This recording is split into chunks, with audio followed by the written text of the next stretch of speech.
Okay.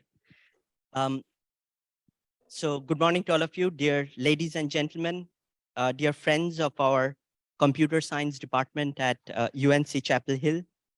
Um, my name is Samarjit Chakraborty. I am a professor of computer science here at UNC.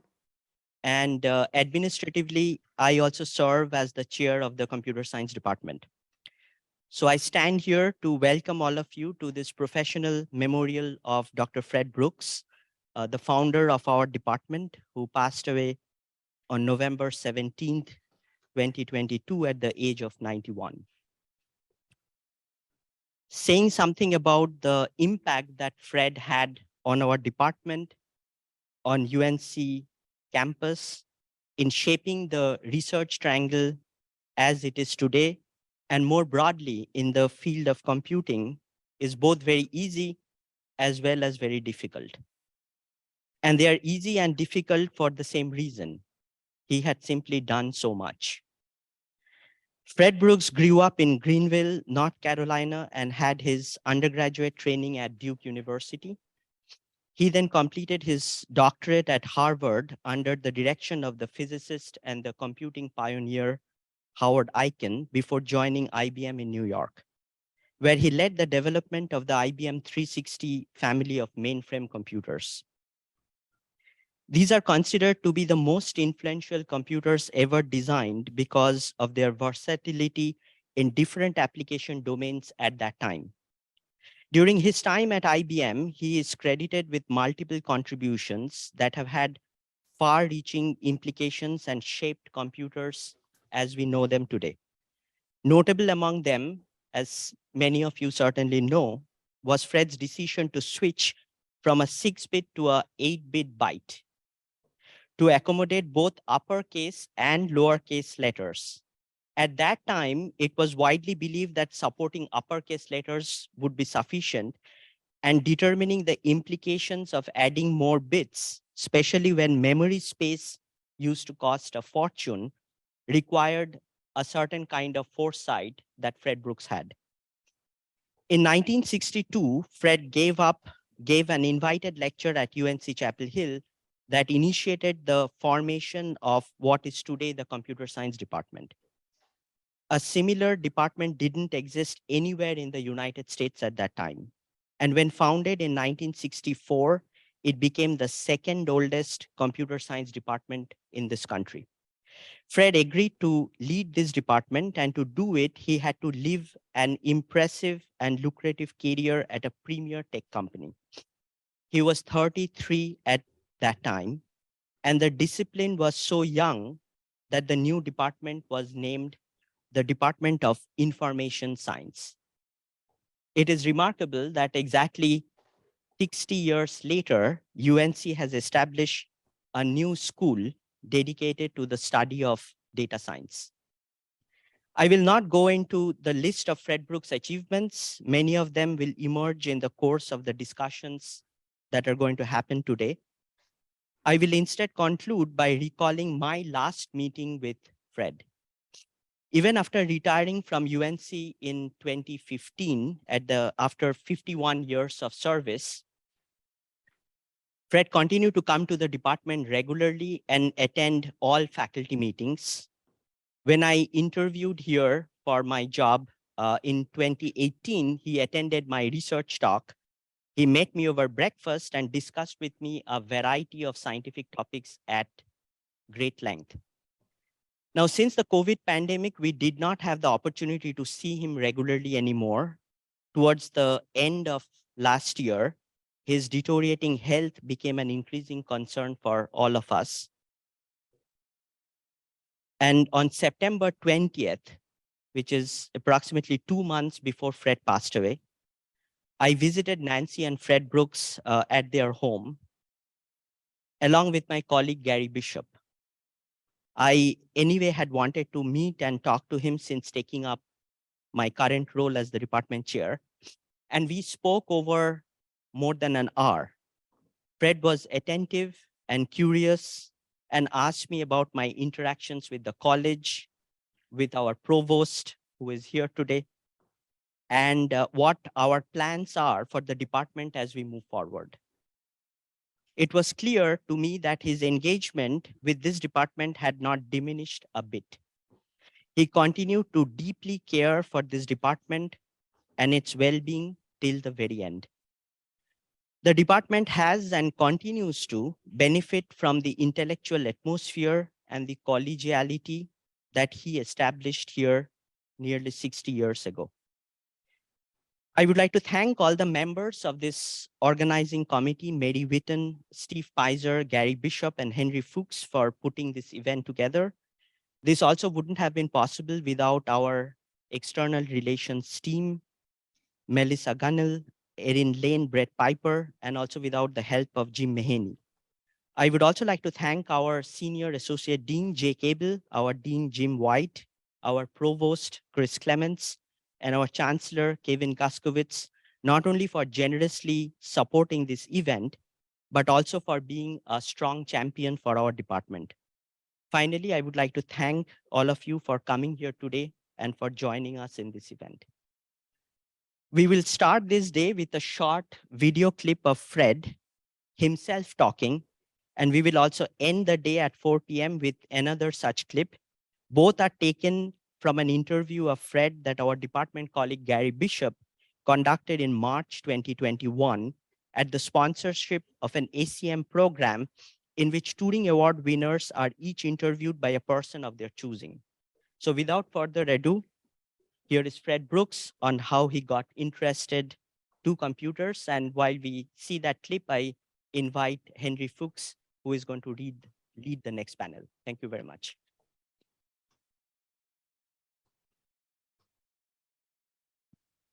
When I was 13, I read in Time magazine about this Harvard IBM Mark I computer, which Howard Aiken had been the architect of, and IBM had been the designer of. And it, as far as the world knew, it was the first programmable computer to actually run. And we didn't know about Konrad Zuse's machine that behind Hitler's Iron Curtain that had run a couple of years earlier. And this really impressed me. This was the drawing of it was a Art Zimmerschaft monster with the machine itself was 60 feet long, 8 feet high, a couple of feet deep, with rotating counters for storage and electrical clutching, and programmed with a punch paper tape. So it operated at 3 operations a second, but it ran from time when I went to graduate school in '53, it was still being used by the Air Force because it had 24 decimal digits of precision. And for things like some Earth orbital calculations, that precision was needed.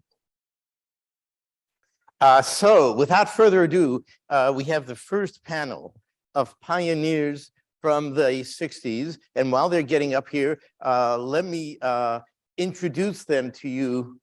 Let's see, probably in order of when they met Fred.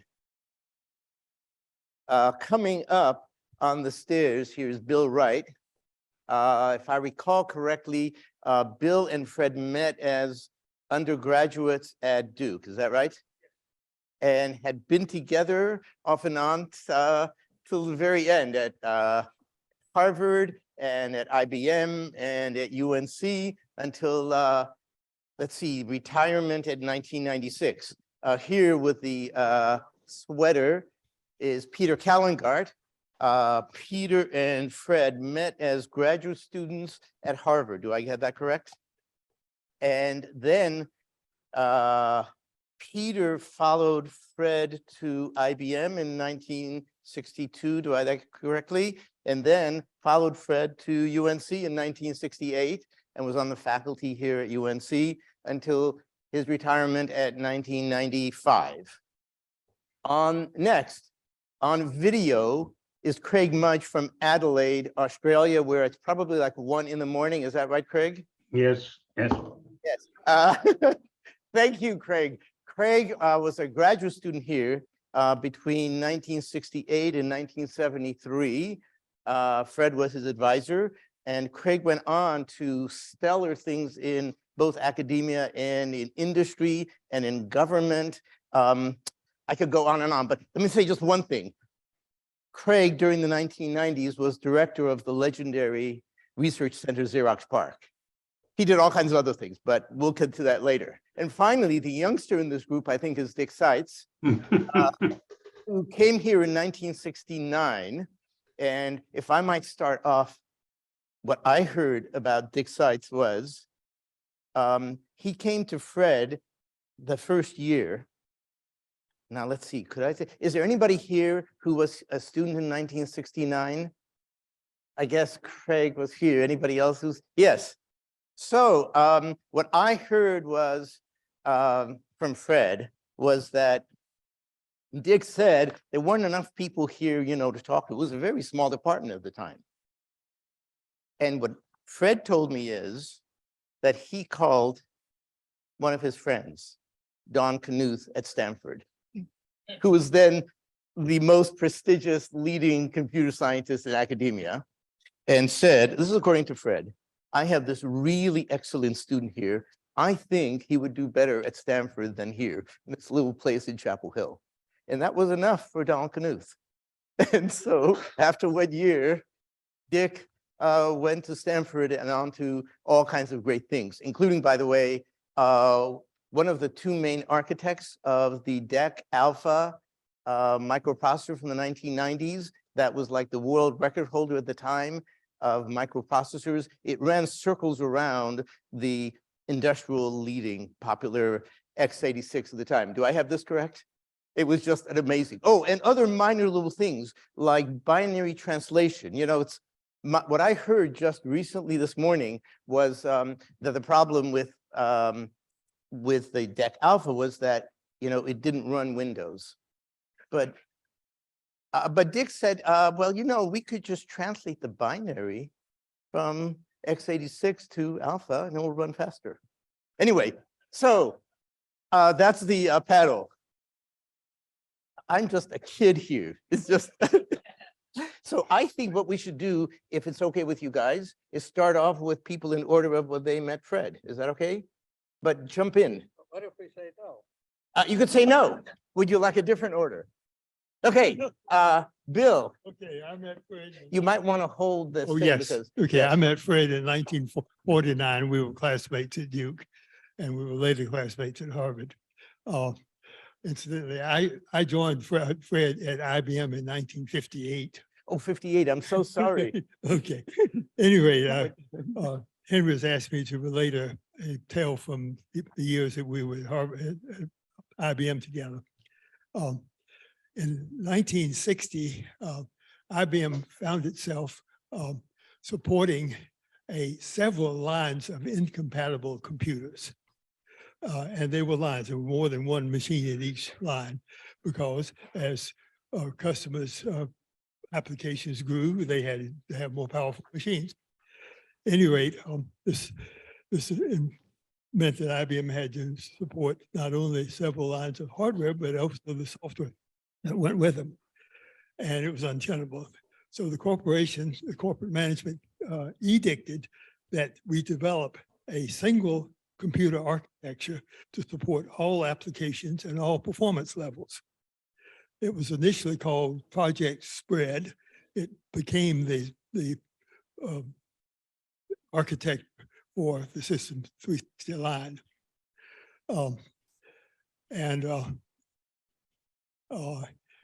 A result of this was that we were asking all of our customer base to recode all of their application software. Well, our competitors, I say I because I was a member of the IBM staff at the time, our competitors saw this as an opportunity.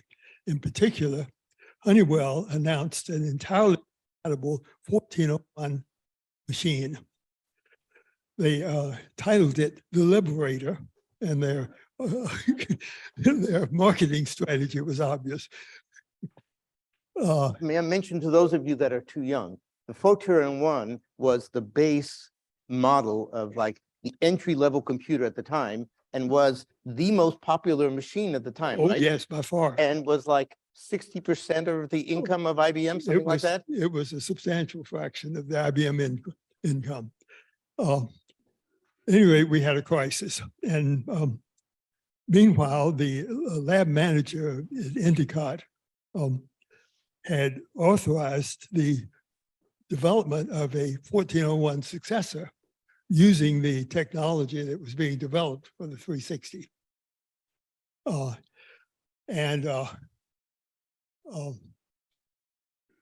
Let's say that this disaster was looming. The lab manager of Endicott assumed that his one successor would be announced and not the 360 machine. There would be at least 2 lines, if not more, left. The whole 360 concept was threatened. In fact, even IBM itself was threatened. It had a different view. All of the implementations, except the highest performance model of the 360 line, were microcoded. That is, there was a layer of software provided between the machine interface and the programming interface that we presented to the world.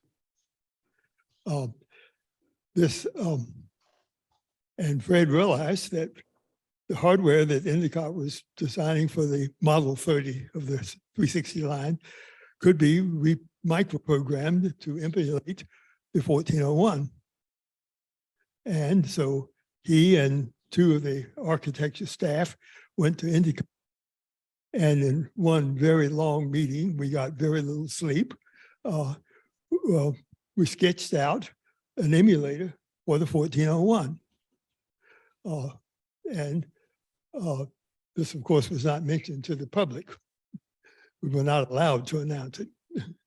But the result was that the 360 line survived, and the emulator, I assume, died. I don't know. I don't know what happened to it. Thank you. Yes. I don't know how many of you followed that enough to realize how significant Bill's role was. But here's what I heard from Fred.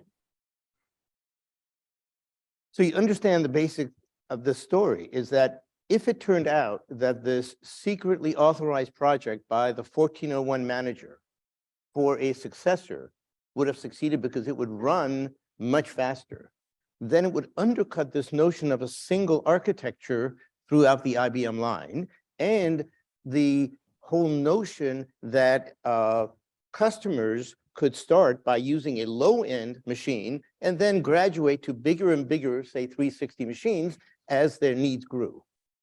Because if the 1401 was not going to be part of the 360 line, that successor, then the whole thing might just evaporate because 60% or more of the business is in that low end.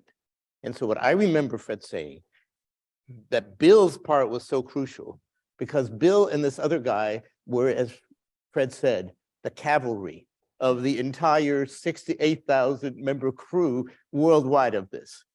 Fred would send them to wherever was the biggest trouble at the time.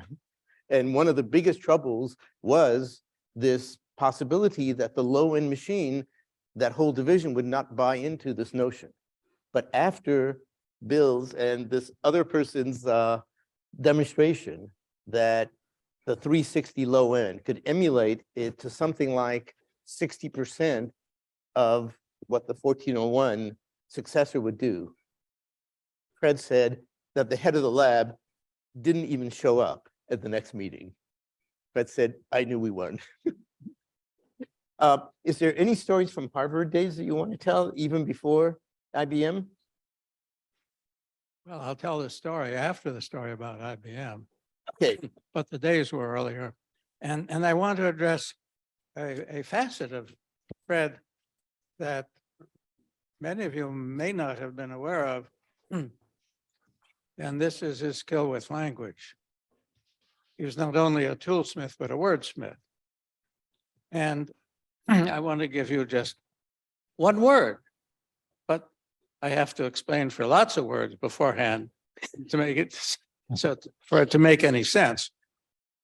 In Fred's last year at Harvard, he and Bill and two other graduate students worked on a project that had to do with predicting common meter hymn tunes on the basis of transition probabilities from one chord to the next in hymns. And it required a lot of computer time. And our contract with the United States Air Force for running Mark IV was such that the machine ran 24 hours a day, 5 days a week. And then the other two, well, things happened. And anyway, the boss is written with an uppercase B. Howard Aiken, the boss said they could have the use of Mark IV for a bit. And this was to take place after hours, including overnight. And he needed some staff member to be at least nominally in charge. And that turned out to be me. I was as a postdoc, although a temporary employee, I was a full-time employee of the university, and that seemed to be a perfectly reasonable thing to do. When Aiken had done the overall design of the computation laboratory, it was a building as well as an organization, he had the men's room outfitted with an anteroom that had a bed in it, essentially a couch, a sofa. So I told my friends, all friends, I'd be happy to help by sleeping on in the couch. And, you know, in case there was some kind of problem, I could be aroused. But there was no problem. I had a perfectly good night's sleep. I don't think I could do that now.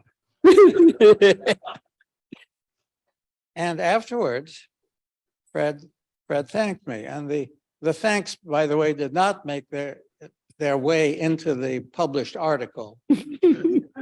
But he thanked me for sleeping rendered.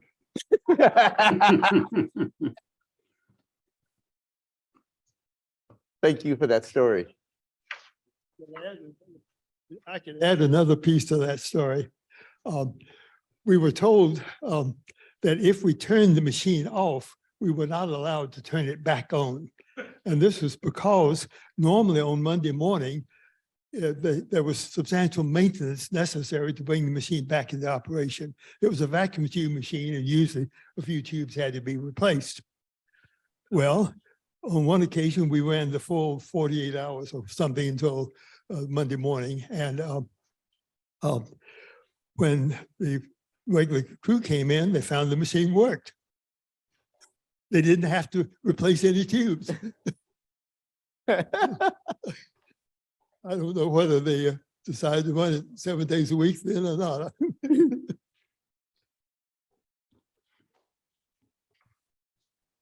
Craig. Dick. One of you want to chime in? Go ahead, Craig. Okay, I think one of the things that I learned from Fred, of the many things that impacted throughout my career, was to learn from the old. And in terms of computer design, it was going and learning, looking at the old designs, and that was learning from the old was a fundamentally important thing to do. And I remember once when I designed a multiplier at Digital Equipment Corporation, it was the fastest multiplier in the industry at that time, but it multiplied by doing table lookup. And I had learned that from studying old designs. And I rigorously applied this idea of, or this practice of learning from old designs through my career in computer design and in chip design. And I just think that was one of the key things.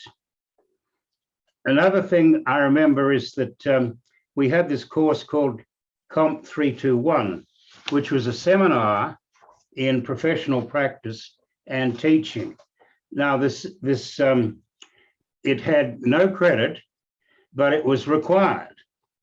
And so during that time, Fred, we would, as students, go through and examine the career of a teacher. We'd investigate various teaching techniques, and then in professional practice. And there were aspects of ethics in that too. And I was able to lay my hands on my notes from Comp 321 just the other day. Ethical practice, for example, if you're interviewing for a job at a remote city, it's not a good thing to double dip on the expenses if you went to interview more than one company. But that's the sort of thing that we covered in Comp 321 that had tremendous impact throughout for me. Thanks, Henry. So nice of you to join us at 1 a.m. That's fine. And I'd like to interrupt you. You're Please. talking about looking for a job. And I have here a CV of someone who's looking for a job, and he states as his objective, professional employment as a specialist in the design, construction, and/or use of digital computing machinery, especially machinery for business applications, or as a teacher of engineering or applied mathematics with emphasis on design and use of computing machinery. Well, guess whose resume that was? That was Fred's in 1956. Wow. Thanks, Craig. I'd like to set the context a bit for people here who were not born in 1969 when I came here. You know, Is it on? Okay, give it. just close. Let's see. So in 1969, at IBM, managers wore coat and tie, and dress shirts were white shirts, not yellow, not blue, white shirts.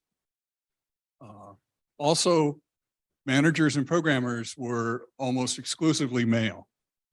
I went through the text of the Mythical Man Month, which is describing those years, and there are about 145 instances of the word he. Guess how many instances there are of the word she? 0. That's not a reflection on Fred, any bias or anything. It's simply a description of what life was like then. In North Carolina here at the time, Orange County was dry. No beer, except 2 exceptions.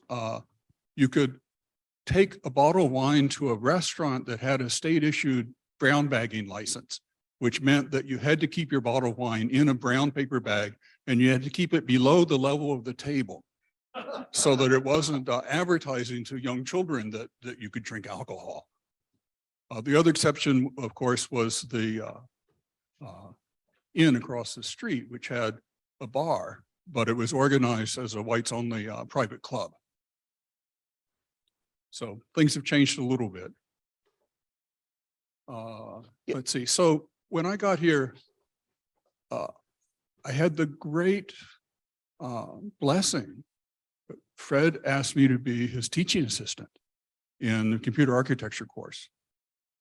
And being Fred's teaching assistant was an education unto itself, in addition to learning something from courses that many of the other people here taught. He was a very gentle but clear leader. He was the first person in my life, other than my parents, who took me aside one day and said, "Dick, you need to be a little slower at answering the questions in the class to give the other students an opportunity." I was, and to a large extent still am, brash, and I just dive right in. And I really appreciated that he told me that, and I tried to honor it a bit. And it's one of those, one sentence things that made an impression on me, as he made an impression on literally thousands of people, helping them advance their careers or whatever. Calling Don was just an example of the kind of thing he would do to help other people. If their paths converged with Fred's path, terrific. If the paths were going to diverge, he was happy to do recommendations, pass people on, give them advice, etc. Do some of you want to tell about how it was that we got more room after being in West House? Or is that a story that you're going to tell? I don't know. There's people coming. We'll wait for Lib to tell that story. This is, newer people here. I could talk a little bit about the crowded conditions in New West. Please. So in New West, we had like grad student rooms that had 4 or 5 or 6 desks in them, and the rooms were about as big as 4 or 5 or 6 desks. So we had very little room to actually walk around and sit down. Next door to the room I was in with Bill and Craig Mudge, there was an LGP-20. This is a machine that Fred made sure the department had. It was a vacuum tube machine with, I think, 30 vacuum tubes holding 15 bits of state and a magnetic drum. And it had no operating system. That was the point, that we got to have experience programming a machine that was just a bare machine. You load the paper tape through the Frieden writer into memory and branch to location 0, and it does what you tell it to do, which typically was the wrong thing and not much happened. And it was a great experience to have a completely raw machine with nobody standing between you and no operating system and no compilers or whatever. And it was also a weird machine in that the drum heads were simply held mechanically very, very close to the drum, and the drum was very round. But it did have the property that when you turned it on as it warmed up, the drum would get larger, and the mounting for the heads was designed that it would expand at the same rate and the heads would remain above the drum. However, when you turned it off, the heads came in sooner. They cooled down more quickly than the drum. And so the rule was if you turned it off, you had to leave it off for several hours. Otherwise, when you turned it on, the heads would scrape against the oxide and rub it off. And that in fact happened once while we were there. And there was a maintenance contract with Control Data or someone who actually came in, and this is at that point a one-of-a-kind machine. So the only thing the maintenance person could do is to take, there was only one scratch. There was one head that was a little bit closer than the others. Move that head sideways a little bit until he found a spot of oxide that was continuous around the whole thing, and then it ran the rest of the year.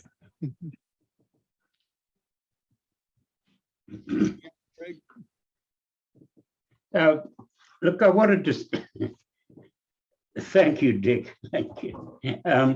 I wanted to say a bit about Fred's even-tempered manner. You will recall from Mythical Man Month days and from the courses in software engineering that at one stage we used to believe in building software organized as a surgical team. And there were several roles in a surgical team in a hospital. One was the chief surgeon, who was boss and also wrote most of the code. The really important code was written by the chief surgeon. And it was a he in those days, had an assistant who was called a co-pilot. And I had the privilege of working with Fred when building the software for a computer-assisted instruction authoring system. In building that software, Fred was the surgeon and I was the co-pilot. And he's just, there you're actually working together. And his even-tempered manner amazed me, because I would do something that was stupid and he would always say, he would never raise his voice and never get anger or anything, but that was that's a tribute to Fred and his even-tempered manner.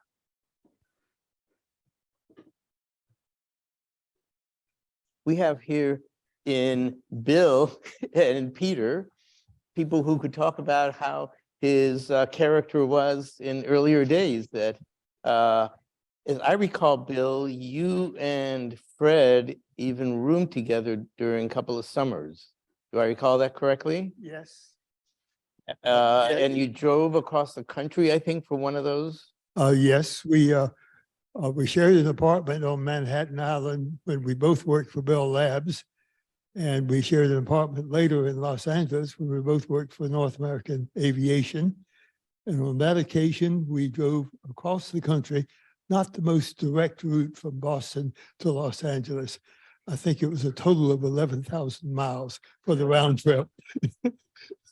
Now, what I remember hearing is that the way that you got the money for the car and driving across was some mistake about internship relocation pay? Well, actually, that summer I had applied for both of those, I guess, had applied for a job at Boeing and at North American. And for some reason, they didn't give Fred, maybe Boeing didn't, maybe went off, I'm not sure. I preferred Boeing, but Fred talked me into going to Los Angeles with him. And yes, they would either pay our round trip train fare from Boston, or they'd pay us a certain amount per mile. not the 11,000, no, the direct route. And Fred had a car that his parents had given him when he graduated from Duke, and we took that car.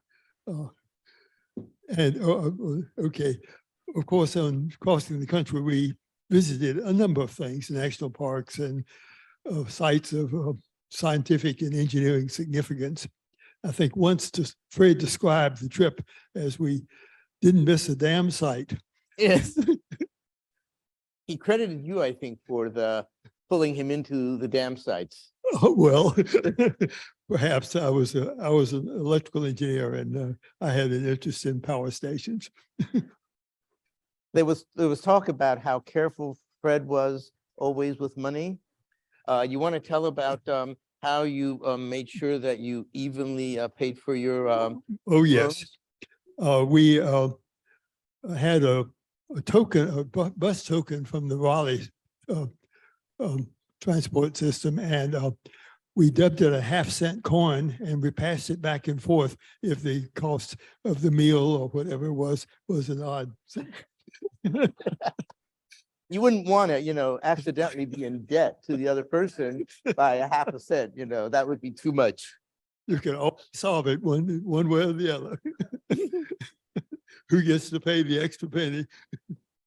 And both of you knew him both as a student and then at IBM and then as a faculty member.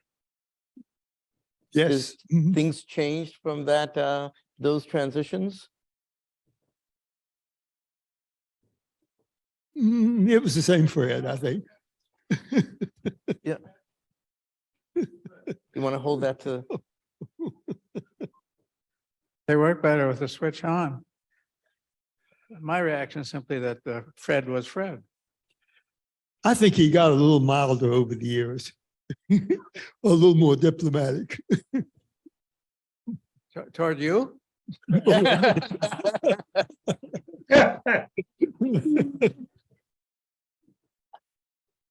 course, I myself have never been very diplomatic, Yeah. so I'm not the best judge.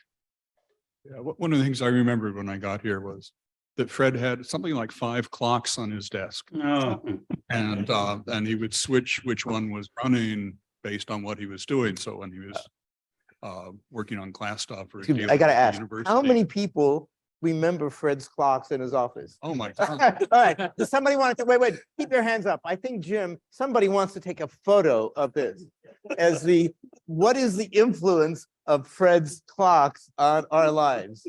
I mean, it influenced my life a lot. Now you can tell the story. Of course, we all know it, but please tell the story I think there was one person who didn't raise their hand.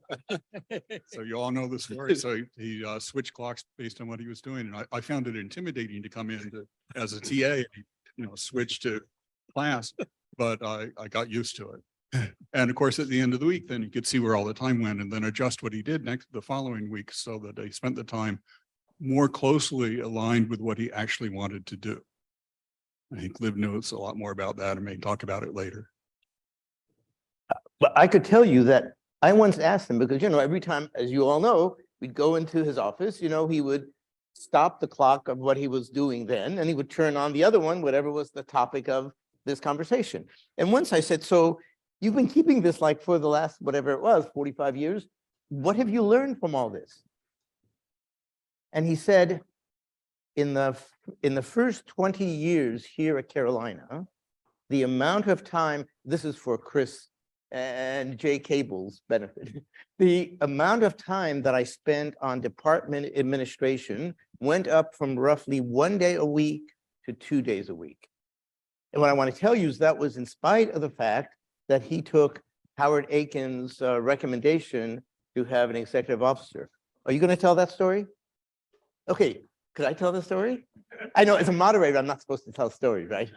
Okay, you'll forgive me. This is off the record. I'll moderate for a minute. Okay. Okay. So do you want? So what I remember hearing, I think partly from Lib, who was here at the time, and partly from Fred, is that Howard Aiken, his old boss, came to visit Carolina one day.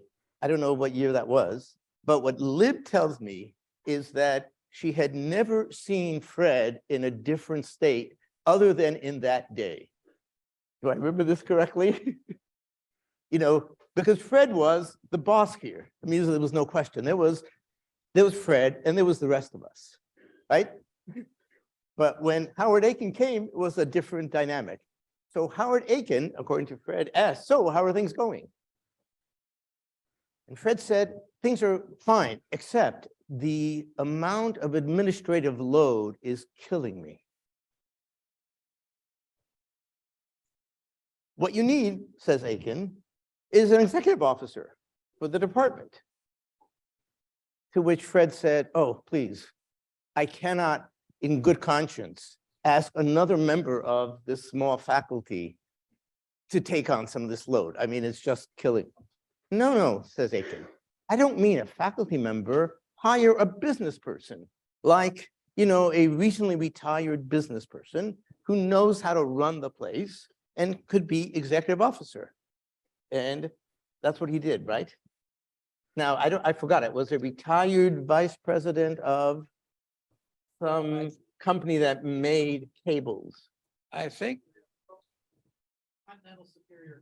Thank you. And the reason I know that is that Hickory. there was, even my day, some giant cable, like of this. And I asked him about this. He said, oh, we needed some cable for some terminals and stuff. And they had some scraps. It was like 1.5 miles. But I used 1.5 miles there. So, they just shipped it to us. Do I remember the story correctly? Cabling New West was rather interesting. Tell us. Well, the walls are 14 inches thick. Masonry. So New West, the building, one of the 5 buildings at one point. And we found it easier to run the wires out through the windows than to follow the code.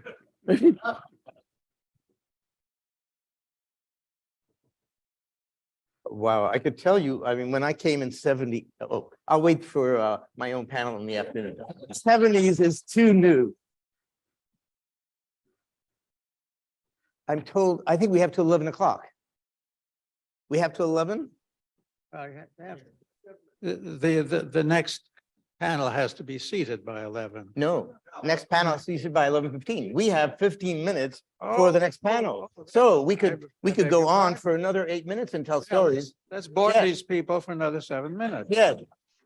Yes, correct. Was that for you or for that Craig? Craig, did you want to Yes. chime in?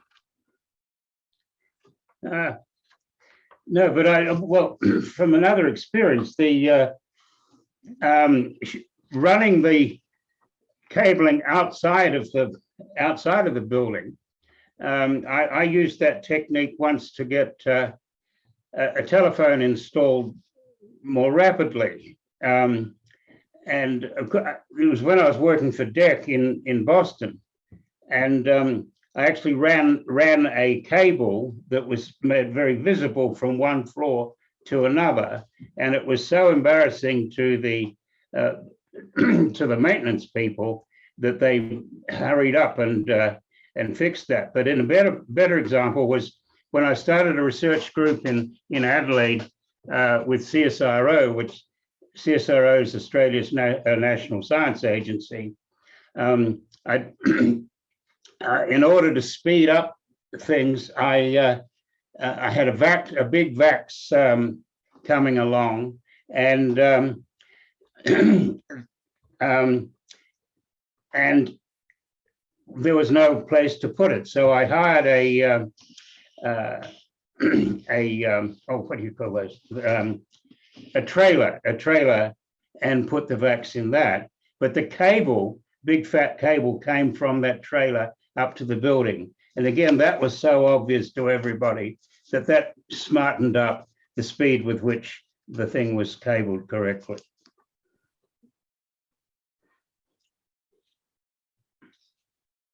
Is that our hint that we have 5 minutes? I think that's our cue. Does anybody have other stories they want to tell? I could tell one more about Fred. When I was his teaching assistant, I was grading papers, and he let me just, do my own thing. So I graded the papers with check mark if things were good, check minus if they were mostly good, and X if they'd missed the point of the exercise. And so at the end of the semester, he asked me, how would you map these check minus, whatever, into letter grades? And I said, well, A, B, and F. And of course, what he did with the students' grades was much more gracious.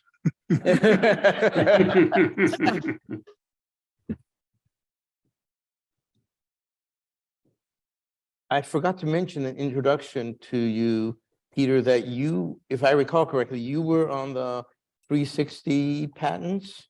Do I recall this correctly? Yeah. Do you want to say about what did you do for the 360 that made it so that you were among, was it a dozen people or something? How many people were on there? 12 or 15 names on the cover.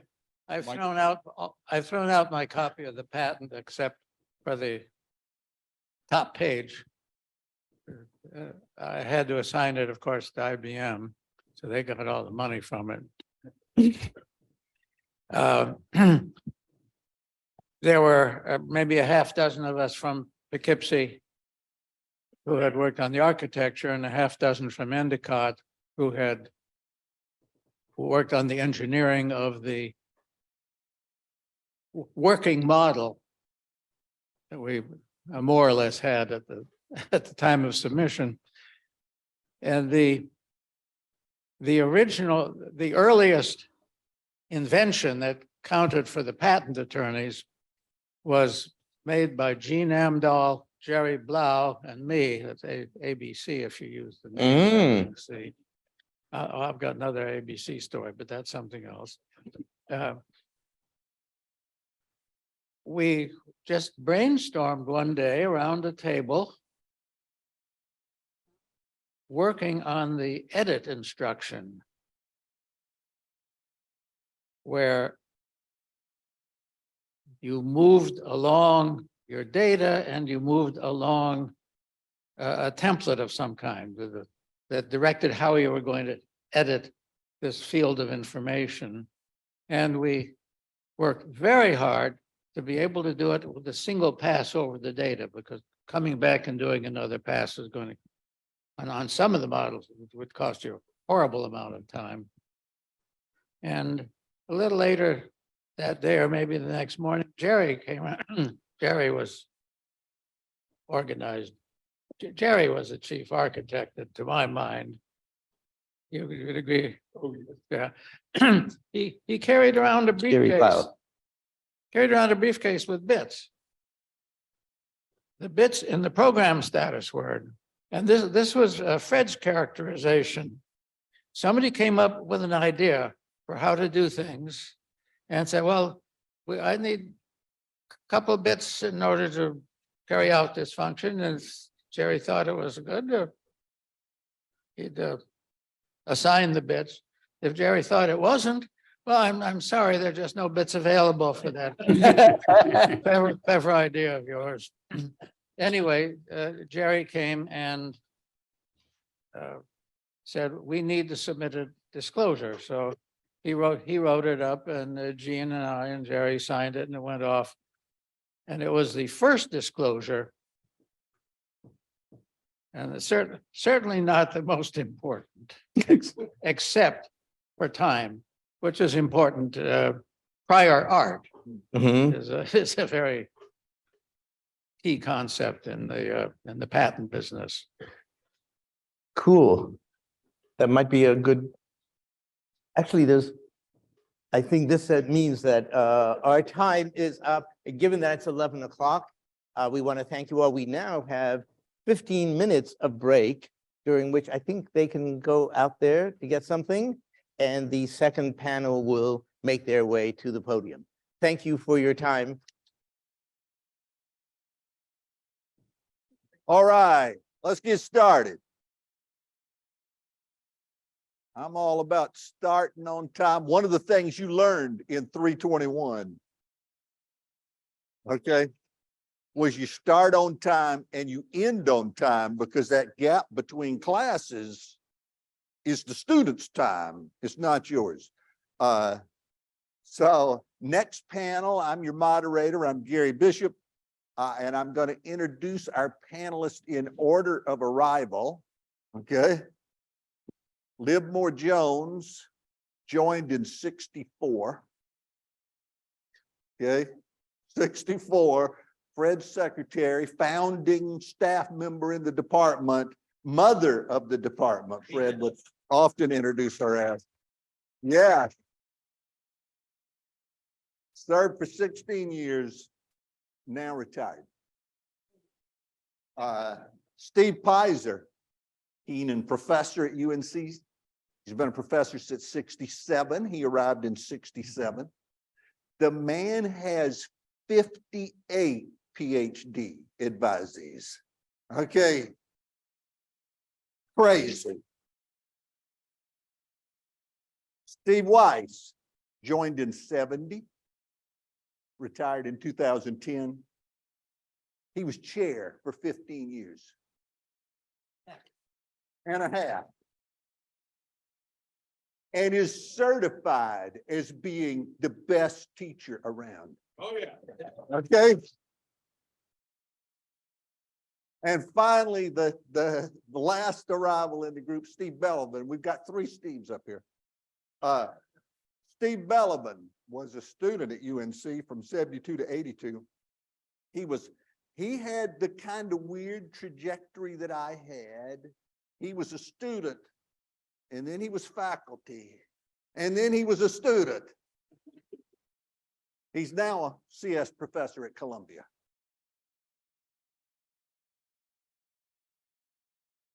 And so Steve is going to kick our panel off. We were just talking about Steve Pizer.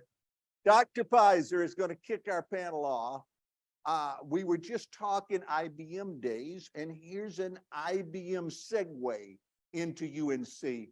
Take it away, Steve Pizer. Thanks, Gary. When I arrived in 1967, the computation facility was a 360 Model 30 at UNC, which was networked to a supercomputer, the 360 Model 50, if I remember correctly, which of course was these days would be, I mean, many times less powerful than our phones. And that was at the Triangle University's Computation Center, TUC. And so Fred was, as I understood it, very interested in having fine computation at UNC and it wasn't able to build that strength by UNC alone. And so he was a leader in forming the North Carolina State, Duke, and Carolina administrations to buy this supercomputer that they would share at Triangle University's Computation Center.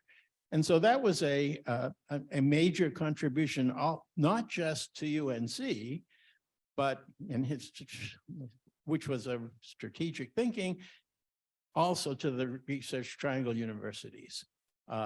So on top of that, Fred managed to organize a grant whereby every college in the whole state of North Carolina could have a teletype with a connection to Duck and a certain number of jobs per week that they could run freely. Fred saw this as a process of addiction. And so it was. So all the colleges all across the state got an understanding of what computing could do in their educational missions and their research missions. And the result is the state of North Carolina's computing of today. Now, I wasn't myself involved directly in that process, but Lib was. And so I'm going to pass the microphone to Lib and have her tell some stories about that. Well, when we started computer science, we were in a little West House. It was a beautiful little building, which I'm sorry they tore down. But we had a big front room, which when we got students, they occupied it. And Dr. Brooks had a big room at the back. And there was a very narrow little hall, but a big bathroom off of the hall. I beg your pardon? A little Okay. closer, a little closer. Okay, well, I'm going to go back first to his story. I got ahead of myself. Yeah. Dr. Brooks walked in my office one day and handed me a check for $100,000 from IBM. And I was in shock because we didn't even have a paperclip. And he said, Lib, I want you to send 30% of this over to the Computer Science Department at Duke University and 30% over to the Computer Science Department at NC State. And you can put the rest in our account.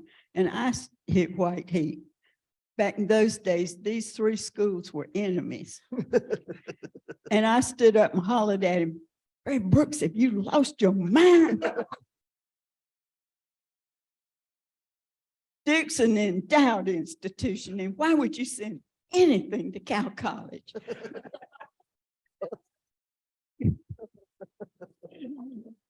But those three universities, two universities saw that he cared about them and they could trust him.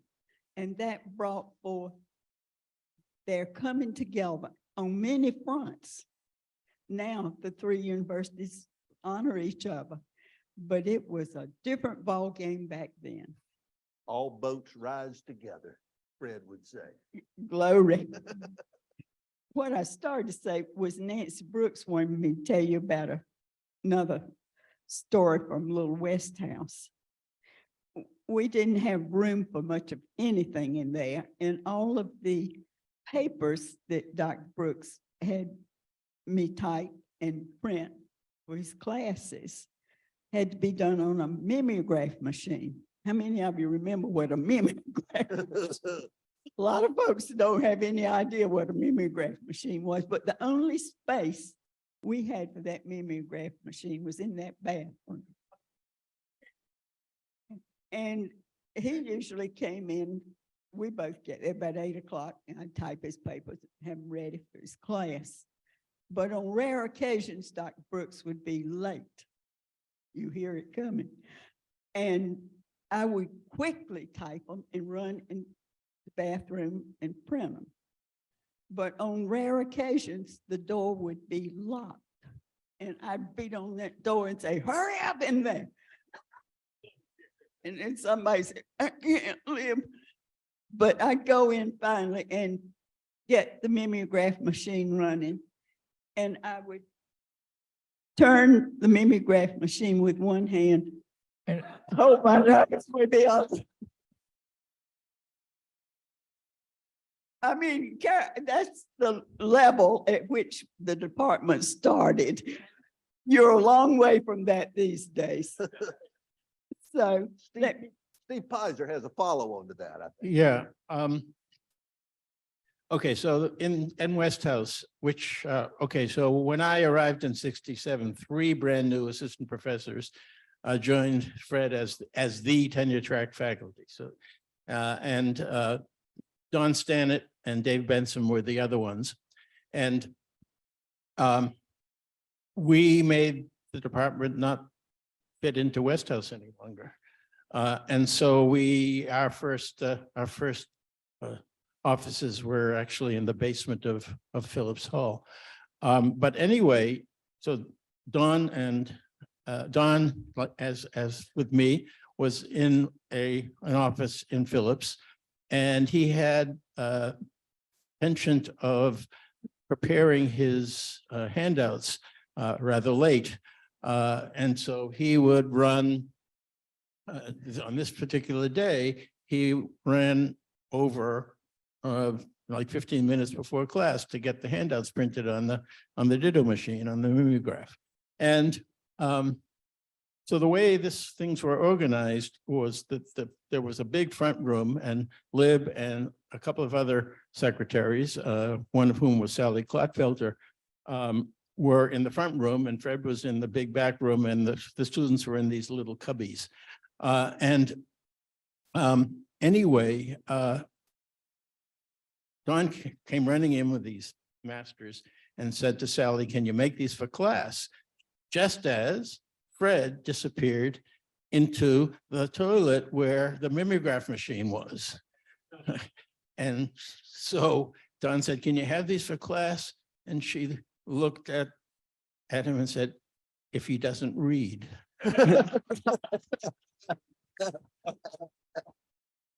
Let me tell you a little bit about the legend of West House. Was supposedly built by Bobo Tanner. You may have heard of the Tanner Mills, and Bobo's son was a student here who apparently did not get into the fraternity that he wanted to get into. And so his father built him a fraternity house, and that was West House. And that's why it had a living room and a large bathroom that had showers in it, because it was a living space for his son and probably a couple friends. But that was West House. It was quite a nice place. We had, I remember Craig's not there anymore, but the CAI, computer aided instruction lab, was there. But when I came here in 1970, we had already moved into New West. New West was a pre-Civil War building. It was newer than Old West, which is why it was called New West. And I was on the 3rd floor of New West. And New West was pre-Civil War, as I said, with a phone system to match. And we had one phone number for the entire 3rd floor of New West. There were 4 faculty members, a bullpen full of students, a couple other small offices, and a secretary. So the protocol, when the phone rang, was that everybody would pick up the phone and listen, and the secretary would answer computer science. You'd hear who it was for, and then you hear all these other phones hanging up. And of course, at that time was the beginning of our use of telephones for data communication. But if you tried to use a modem, remember modems? You put yes, okay. With a party line like this, anytime anybody else picked up the phone, you were doomed. So Fred saw this as a serious communication issue, that we needed better phones and argued successfully, even though he got a lot of pushback from the dean saying things like, well, the English department is worse off than you are. Well, no matter. We got new phones finally, and we each got our own phone. We each got our own phone number. There was a little thing we could turn on the phone that would turn it to an intercom. And when the guy came to install the new phones, I noticed that he had a big box of black phones and one green phone. And I figured I knew who that green phone was for. So I checked with him. He said, no, we ran out of black phones, and so we had to make up with the green one. And I ended up with the green phone, by the way. To follow up on one other story about the Howard Aiken's recommendation to get an assistant, Fred knew that just going to the dean and saying, I need another position, that wasn't going to work. So what he did is he went to the dean and said, I can get you an absolutely first-class computer science researcher, half-time, cheap. And that got the dean's attention. And the dean said, who? And Fred pointed at himself and said, me. And if you get me somebody to help me. And that was the genesis of the position that was most ably held by a great number of people who made Fred's work and my work and lots of other people's work livable. That it was a pleasure to work with these people. But the first associate chairman was Jim Robb, the elder. We in fact had two Jim Robs in the department at the time, both students. It was a father and son. And the son was a regular graduate student, and the father had come back after a successful career, retiring as an executive of this cable company, and wanted to get an advanced degree so he could teach. And when he applied, he got a front page little article in the Wall Street Journal that's headlined, "Give the kid a break." I asked our panelists to give me an idea of what they wanted to talk about, and there was a theme of mentorship in all of the replies. Everybody, there was this undercurrent of Fred as mentor. And so I'd like to visit that theme right now. I'd like to start with Steve Bellovin down there about Fred as mentor. Share something with us, Steve. So I'll tell two stories. The first was, I'd been a student for 2 years or so, and he came to me late in the spring and my second year and said, well, Steve, what do you want to do this summer? I said, well, Dr. Brooks, I think I would like to teach. Well, I'd actually like you to work on Professor so-and-so's research project. Why? I know nothing about the project. Well, it's late. It's got to be delivered. There are deliverables in August, and I think you can do it. Dr. Brooks, you want to add manpower to a late project? He laughed, said, do it in the fall. You can have whatever you want. And, he was right, because the nature of what I was supposed to do was basically an exception to law about adding manpower to a late project. It was sufficiently decoupled from what everyone else was doing that it didn't run into these communication things. But a more interesting story, and one that was a great influence on my career as a faculty member now, the last 18 years. He was my advisor, my first attempt at a dissertation. And after I knew it was a high risk, my whole committee knew it was high risk. And after a year of working, I realized that it was equivalent to the halting problem. That's to say, impossible. I decided not to try to solve that with my dissertation. Actually, I think I know how I'd approach it today with heuristics, but that's a separate issue. So I decided I wanted to take a year off, and I actually had an offer to be a faculty member at a small school in New Orleans. Fred was concerned that if I left, I was not going to come back and finish my PhD. And so he did this weird thing. I don't know what he had to say to the dean and the provost, but I was suddenly a faculty member in the department, attended faculty meetings with all the regular faculty. And at the end of the year, I went back to being a student, which was another weird transition. But the extra three courses I taught was a very valuable introduction to teaching. But the other interesting thing, when I first started teaching, he looked at me one day, coming back from class, and said, "Steve, from the way you dress, it looks like you don't really think of yourself as a faculty member." I thought about it. Yeah, I was dressed like a student. He says, "Well, yeah, I think you're right." He says, "Do yourself a favor, dress a bit better, and you'll think of yourself as a real faculty member." And I basically started doing that, at least for teaching. In general, I just dressed better that year before I could revert to my more normal style of dress. So, but he understood me, and he was really supportive. That keeping me there basically saved my career, led me to where I am. And that's a really valuable lesson. He was really, really supportive. I saw faculty members back then, for that matter now, who were not that supportive of their students. Mhm, I vowed mhm. long ago never to be a professor like that. I try my best not to.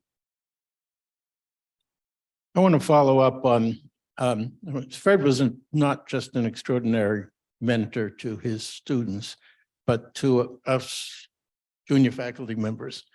And certainly for me, his willingness to attend my early classes and tell me how I could teach better were very important to me. But beyond the mentorship role, Fred was an absolutely extraordinary teacher, as in the classroom. And, I came to UNC as a computer science professor at the same comp lab that Fred and Peter and Bill had all gotten their degrees 10 years before or so. So I, already knew a reasonable amount of computer science. But boy, was the curriculum that Fred had put together better than the one at Harvard. And in particular, I attended a whole number of Fred's courses and became a far better, broader computer scientist as a result of his teaching, the material he was teaching in that course, but also as an example of how to be a wonderful teacher. I'm afraid I never quite matched up, but it was very important for me. Fred also visited my classes, and I have one story that he always visited with warning. And I knew that when I got nervous, I talked faster. So I prepared 2 classes. I thought that was a good idea. And he sat in the back, and sure enough, with 10 minutes left to go in the class, I ran out of my first lecture, and I seamlessly, so I thought, went to the second lecture, and class ended. And then we had our debrief session. And what Fred did was to take notes in black pen as if he were a student in the class, and then use his green pen to make comments about as a mentor. And several comments I remember stick in my brain. The one, first of all, when I was talking about some electronic principle that I probably had learned the night before, and he said, "Sounds like you're one step ahead of the sheriff."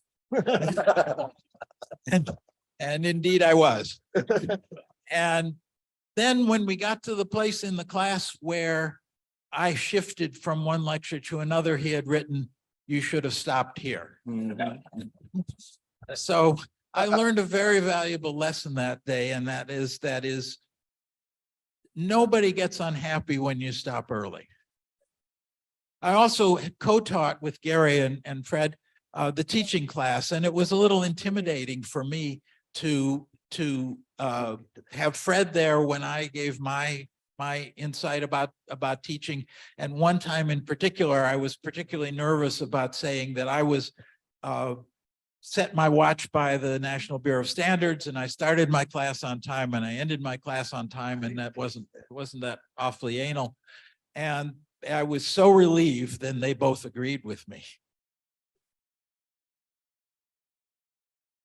All right, Lib, you got anything to say about mentoring? made a major difference in my life. I was there. Microphone. Cheers. He made a major difference in my life. I was suicidal before I went to work for him. And he changed my life totally. So I will always be grateful. Can I tell about IBM? Sure, go ahead. Okay. Back in the early days, when the department started, the Research Triangle Park had been formed, but they didn't have anybody out there except Burroughs Wellcome, and they were trying desperately to get people to move their business out there. And it was rumored across the land that IBM was going to build a huge plant somewhere. And they were trying to get it, but it didn't seem possible because it was thought probably it'd go to California. And one day Fred had me make an appointment for him with Tom Watson, who was CEO of IBM, and he flew up there to New York and asked Tom Watson to please bring that big IBM plant to the Research Triangle Park. And when he came back, he told me that Watson said, Fred, because of all you've done for IBM, if there's any way possible, I will bring it to the Research Triangle Park. And he never said another word about it. But it came, many people took credit for getting it there, but Fred Brooks changed North Carolina. And he would deflect it anytime you brought it up. Oh, no, the people out of the Yeah, Research Triangle, they but- did such a great job. He was always deflecting it. that's right. Well, the fact is that, as I understand it, you know, Fred was supposed to come full-time to found the department in 1964. He was going, they were ready with the hardware of the early 360s. And he had been manager of the hardware development effort and one of the three principal architects. And he had this commitment to be in Chapel Hill full-time. But he had warned he told me, the upper administration of IBM that you needed to develop the operating system together with the hardware in a single effort, where the people were communicating with each other, or there would be serious difficulties if you didn't do that. And the administration, for various political reasons, Fred told me, had decided otherwise, that they had a software unit that was doing fine on its own and they would develop the software separately.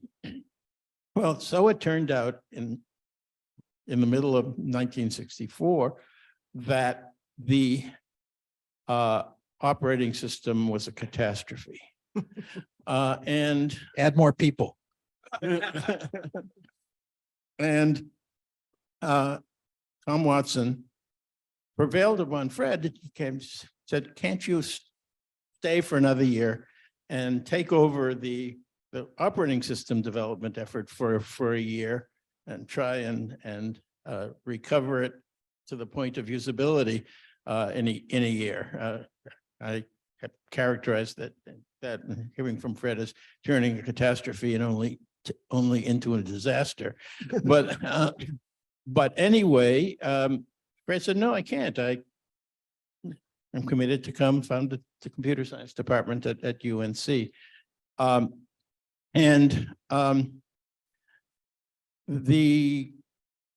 Watson came back and at him and said, what do we have to do to get you to stay for another year? And Fred went home and talked with Nancy and so on, and came back the next day. And as I understand it, he said that there should be three conditions, one of which I guess was suggested by Tom Watson for him staying for a year. And one of them was that Fred, would come to UNC for 1 week a month. Lib was holding fort the whole time, and work on founding the department. But that his salary would be paid fully by IBM. The other 3 weeks he would be working on leading the improvements in the operating system. The second condition was that IBM would hire at its expense a professor to teach the courses that Fred would otherwise teach. And that person's name was George Kramer. And indeed that happened. And George Kramer taught these courses. I never met him. I'm sure Liv did. And the third thing Fred said is we need IBM support in developing computing in the research triangle. And it was sort of a blank check, right? And when he went to IBM to ask Tom Watson to found this major IBM installation that could have been anywhere, but put it in the Research Triangle Park, that was his blank check that he asked to be collected on. And so for me, it was, I mean, again, an instance of the man developing not just computing for Chapel Hill, but for the whole Research Triangle and for the whole state of North Carolina. There was a joke going around the department. This era when computer science departments were very new, just being founded. It was said that some grew out of math departments, some grew out of electrical engineering departments, but at UNC, it grew out of IBM. Use your microphone. There you go. Thank you. When IBM came to the Research Triangle Park, remember, we didn't have an I-40. There was only Highway 54, and floods of people came to North Carolina. And I loved the license plate.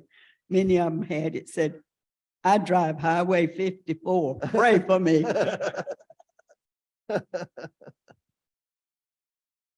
In those early days in the department, I saw the theme of collaboration over the curriculum.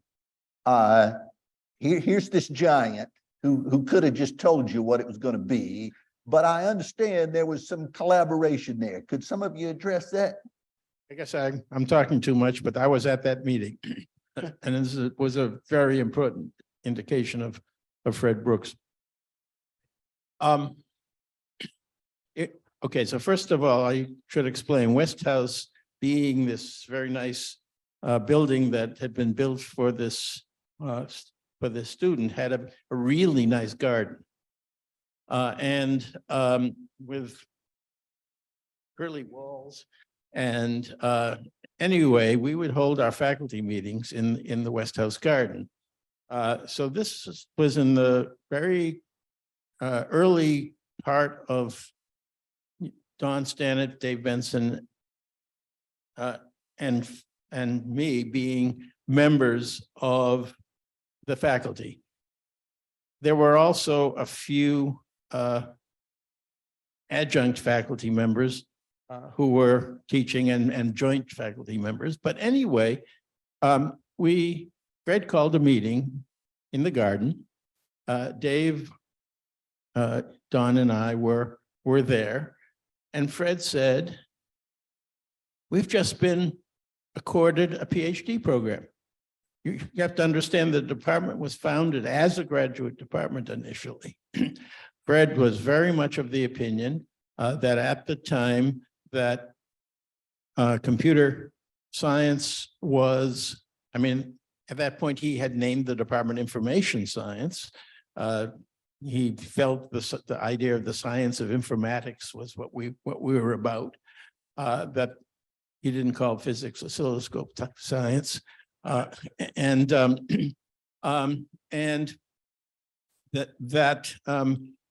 We had to have a curriculum that included a good deal of computing, but also a variety of related disciplines. After all, Fred himself had been an undergraduate in physics and mathematics at Duke.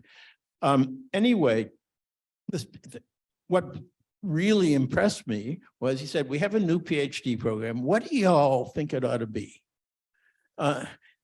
Y'all mean Dave, Don, and me. You know, we were this fresh, all three of us, fresh out of our PhDs.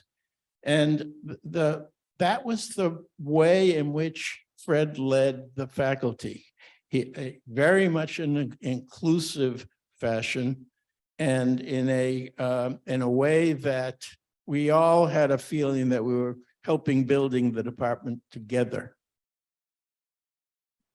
I love faculty meetings. Sometimes. Use your microphone. I loved faculty meetings because sometimes the issues at hand were brought forth very different views, and the faculty all had an opportunity to state their desire, and sometimes almost fight. But Fred sat back there and let everybody speak. And at the end of the session, he usually proclaimed they're doing just what he promised to do himself he'd do when he went in there. He was gifted at managing a group of people. Fred created a culture of where disagreement, but not disagreeable, was the way it was. And we disagreed plenty on things, but nobody really hated anybody. And I think it's a real tribute to the culture that he created, and which persisted past his chairmanship, that there are a bunch of us who, both faculty and staff, who made this our career, not just a place we visited for a few years and then went off.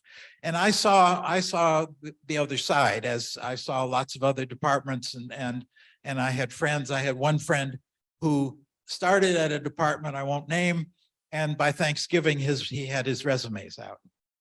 So this was a good place to work. It was a collegial place to work. And this extended to the students. I regularly quote things I learned from him to my students. Advice on how to pursue a PhD, why to pursue a PhD, what to do about jobs. I took 4 courses from him. It's only now as a faculty, seminar on professional practice, seminar on teaching, computer architecture, and of course, software engineering. It's only now that I'm a faculty member, I'm really able to appreciate how could a department chair building a department manage to find time to teach 4 different courses. And he was one of the best teachers around at that. I mean, I still don't understand this. I do my best, but I do not come up to his level. I try my best to be caring. But it's a very tremendous gift that he had, supportive of the students. I still remember new student orientation in the garden at West House. When he announced, by the way, we have enough money to fully support all of the new incoming students. Oh, wonderful. That was a very good thing. Steve has. I have a Citizen Hall story. We got Citizen Hall approved because the state did some sort of bookkeeping change that generated some one-time money. And one-time money, you don't hire people, you build buildings.